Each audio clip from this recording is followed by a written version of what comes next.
Dengan personal ke kepala negara. Video itu diunggah Ketua Majelis Syuro Partai Umat. Inilah pernyataan resmi dari Komdigi 1 Mei 2026 di akun media sosial Kemkomdigi. Mutia Hafid, Menteri Komunikasi dan Digital, menyatakan bahwa salah satu video yang diunggah oleh Ketua Majelis Syuro Partai Umat berisi dugaan hoaks, fitnah, serta mengandung ujaran kebencian yang diduga diarahkan ke kepala negara. Komdigi menilai ruang demokrasi digital merupakan ruang adu gagasan, bukan ruang memproduksi konten kebencian yang menyerang martabat manusia manapun.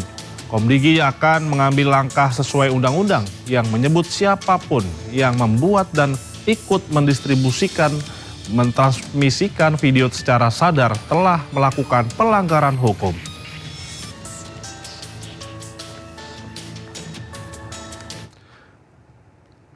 Sebelumnya muncul video dari Majelis Syuro Partai Umat Amin Rais yang memberikan sejumlah pendapatnya terkait persoalan akhlak pemimpin. Dalam video ini Amin menegaskan persoalan akhlak seorang pemimpin dan orang-orang di lingkaran terdekatnya bukan semata urusan privat. Amin mengklaim mengarahkan perhatiannya pada isu yang ramai diperbincangkan publik. Isu video Amin Rais ini dinilai Komdigi sebagai bentuk konten video dengan dugaan hoaks, fitnah, serta mengandung ujaran kebencian yang diduga diarahkan ke kepala negara.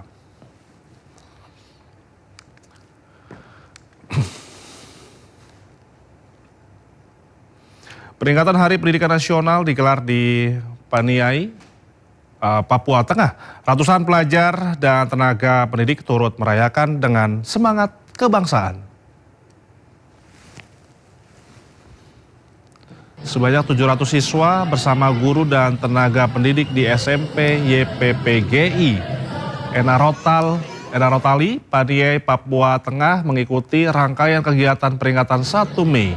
Kegiatan ini dipadukan dengan momentum Hari Pendidikan Nasional untuk menanamkan nilai kebangsaan sejak dini, serta menegaskan komitmen generasi muda dalam menjaga keutuhan NKRI.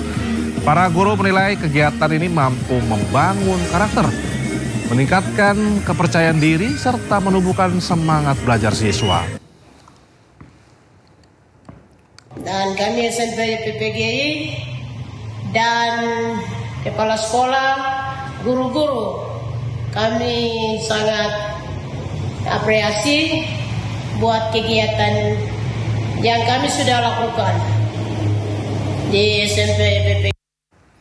Sementara itu, aksi damai memperingati kembalinya Papua ke pangkuan NKRI pada 1 Mei 2026 diperingati ribuan warga di Nabire dan Mimika.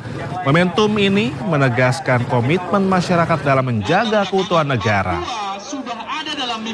Di Nabire dan Mimika, hari kembalinya Papua ke pangkuan NKRI diperingati secara damai oleh ribuan warga yang tergabung dalam Barisan Merah Putih Republik Indonesia. Kegiatan ini menjadi wujud dukungan terhadap keutuhan negara serta penolakan terhadap segala bentuk perpecahan dan provokasi. Momentum 1 Mei merupakan bagian penting sejarah integrasi Papua ke NKRI. Mereka pun menegaskan komitmen untuk terus menjaga persatuan dan kesatuan bangsa. Datang belakangan, Papua sudah ada dalam mimpi besar Indonesia. Lebih dari 1.000 anggota pramuka mengikuti Patriot Scout Competition 3 yang digelar di Stadion Banteng Ribon, Kota Tangerang. 1.200 peserta dari berbagai daerah di Indonesia antusias saat menunjukkan keterampilan mereka. Berbagai kategori diperlombakan dari kompetisi ini, mulai dari kedisiplinan, kerjasama tim, hingga teknik bertahan hidup di alam bebas. Setelah seharian mengikuti kompetisi, ajang ini ditutup dengan malam inaugurasi. Sebagai bentuk penghormatan kepada Bapak Pramuka Indonesia ke-114, Sri Sultan Hamengkubuwono 09. 9 maksud kami. Sebuah memori, sebuah jejak langkah seorang. Stadion Benteng 25 April.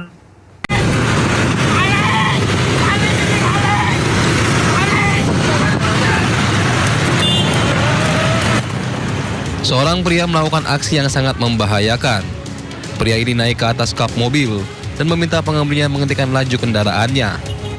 Sempat terdengar teriakan maling, sehingga sejumlah pengendara membantu upaya sang pria. Saat berhenti, pengendara mobil tersebut sempat bersitegang dengan pria yang di atas kap. Dari arah pinggir tol Kebonjeruk ke arah Jalan Es Parman, Jalan Es Parman, Jalan Raya Es Parman. Oh, nggak sempat keributan ya tapi ya? Nggak ada keributan. Tadi saya kira juga itu lagi syuting sinetron. Kan biasanya kalau ribut-ribut begitu biasanya kan ada teriak-teriakan apa gimana. Ini enggak. Cuma yang lakinya itu kan naik ke atas kap mobil ya. Cuma apa sih? Berhenti dulu, cuma gitu doang. Saya pikir lagi syuting sinetron. Belum diketahui permasalahan yang terjadi antara kedua belah pihak. Hingga kini, Polsek Grogol Petamburan Jakarta Barat masih menunggu laporan dari korban untuk datang ke kantor polisi. Dari Jakarta, Miftahul Gani, iNews melaporkan. Ya pemirsa, kita awali Sindo siang hari ini dari 3 remaja di Brebes, Jawa Tengah terserempet kereta barang. 1 diantaranya tewas dan 2 orang lainnya mengalami luka-luka.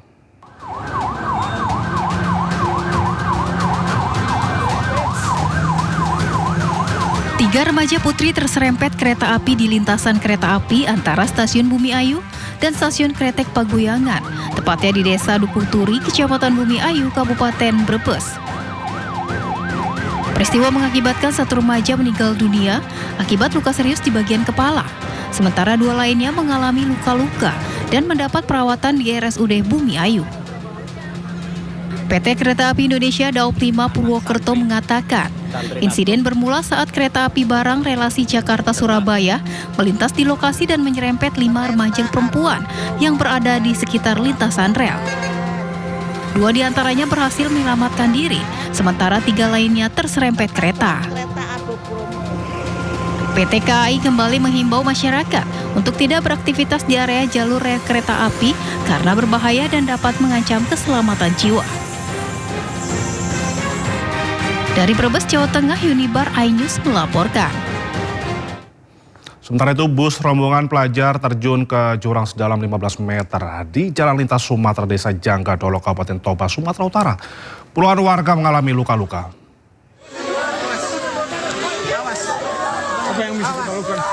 Kecelakaan terjadi saat bus rombongan yang mengangkut 58 penumpang ini melintasi turunan tajam dan hujan deras.